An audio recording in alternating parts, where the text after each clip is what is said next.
lot of experience and talent coming back. But what's the process been like of those guys picking up the defense as well as leading the linebackers and secondary throughout this process? Yeah, I've been pleased with it. Again, when you have experience, hopefully there's retention. And what we talk about is players coaching each other. And so we're getting a lot more of that. So the inexperienced guys are getting a little bit more coaching because it's not just coming from me, it's coming from all of them.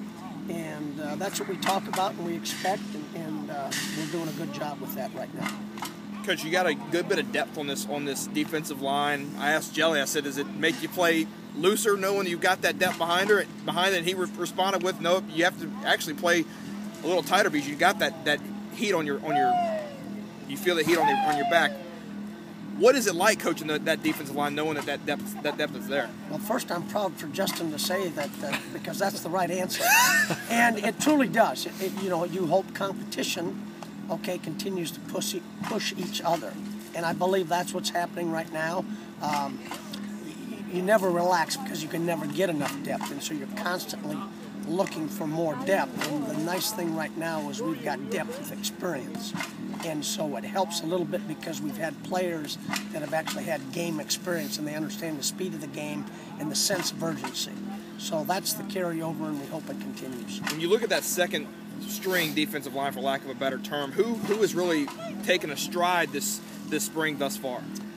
Well, and there are no second team because if you're out there, you're a first teamer, and that's how we talk to them. There may be a rotation, so you may go out second, but if you're on the field, you're a one, and that's how they've got to consider themselves. I'm pleased with really all of them. I think Kevin Kissenberth has done a great job and flashed and shown up.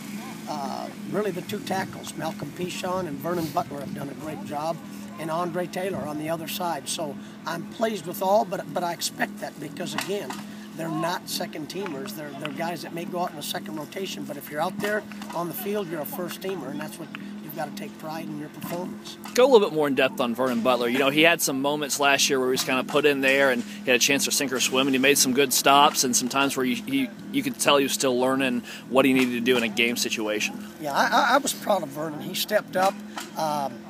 And early on, we had some guys got nicked up, and so he had to take a few more snaps as the season went along. We got a little healthier, and he didn't take as many snaps.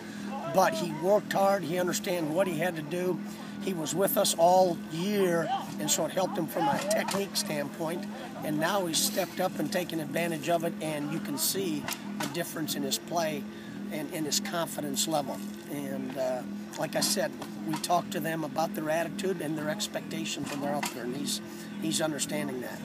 Kendrick James, among others, have called you a father figure. What's it meant to be back in this program and with these guys that you've obviously developed a coach relationship with? I'm very thankful and appreciative of Coach Holtz to give me an opportunity to stay. My family loves it here. I've got 2 daughters still going to school, 1 that graduated, and to be able to coach these guys, they're like sons to me, and I'm proud of each and every one of them, and like I tell them, I'm proud of them all, and I've got to coach them on their performance. And if they don't perform, then it's tough love, and you've got to correct them and get it. But it means a lot when I hear that, and I appreciate it. And that's what you hope as a coach, that you give something to attach themselves to.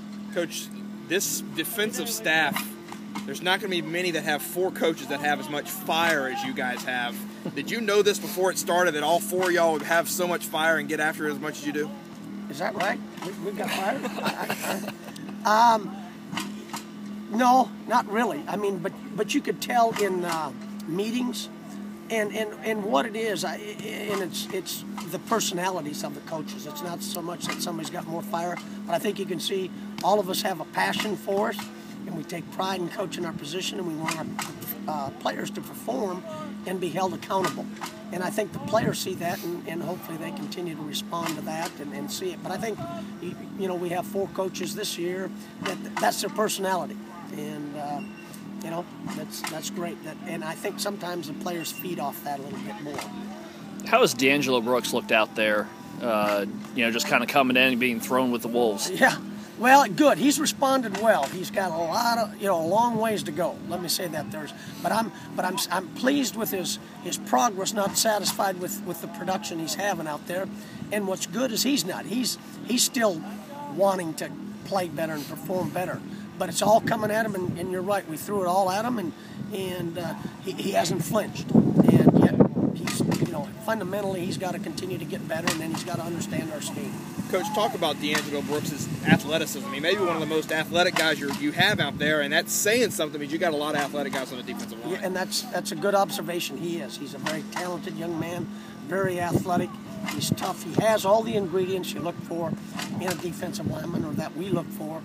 And I'm excited about him, and I think as he continues to grow, you're going to see him have the ability to be disruptive and flash.